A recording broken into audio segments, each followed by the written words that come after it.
பிரியாணின்றது ஒரு art. Last 10 இயர்ஸா ஈதுக்கு நான் தான் பிரியாணி செஞ்சு குடுத்துட்டு இருக்கேன். ஏன்னா நிஜமாவே எனக்கு இது ஒரு கைவந்த கலை. அப்புறம் ரெசிபி சொல்ற அளவுக்குலாம் நான் பெரிய ஆள் இல்ல. நிக்கா ஆகி கடந்த 5 வருஷத்துல முதல் முறையா ஈதுக்கு சேலம் வந்திருக்கோம். சும்மா விட்டுருவாங்களா? பெருநாள் அன்னைக்கு பிரியாணி செய்யறதுன்றது ஒரு ஃபைனல் மேட்ச் மாதிரி தான். ஒவ்வொன்னும் பார்த்து பார்த்து செய்யணும். ஏன்னா அந்த பிரியாணியை நம்ம மட்டும் சாப்பிட மாட்டோம். நம்மளுடைய ஃப்ரெண்ட்ஸ், ரிலேட்டிவ்ஸ் இப்படி வெளியில டிஸ்ட்ரிபியூட் பண்றதுனால கொஞ்சம் அதிகமாவே பிரஷர் இருக்கும். மேக்ஸிமம் என்னுடைய சர்க்கிள்ல 2 விஷயம் நடக்கும்.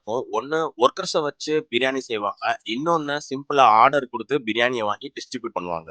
என்னோட சைல்ட்ஹுட்ல இப்படிதான் நடந்துட்டு இருந்துச்சு. நான் பிரியாணி செய்றது ரொம்ப பெரிய காரியம்னு சொல்லி நம்ம நம்ப வச்சிருந்தாங்க. நான் அத ஈஸியா பிரேக் பண்ணிட்டேன். ஏன்னா எனக்கு பிரியாணி மட்டும் இல்ல, குக்கிங்னா அவ்ளோ இன்ட்ரெஸ்ட். ஈஸியா எல்லாமே செஞ்சுருவேன். இருந்து பிரியாணிய உடைச்சு டிஸ்ட்ரிபியூட் பண்றவங்களுக்கு பேக் பண்ணிட்டு, அப்புறம் நாங்களும் சாப்பிட உட்காந்தோம். பிரியாணி நல்லா கும்கிட்டு ஒரு நல்ல ரெஸ்ட்ட போட்டுட்டு, அசர், மகரிப், இஷா இதெல்லாம் தொழுதுட்டு அப்படியே ஒரு ஜூஸ போட்டு ஊர பக்கம் கிளம்பியாச்சு. அடுத்த வீடியோல சந்திப்போம். பாய்.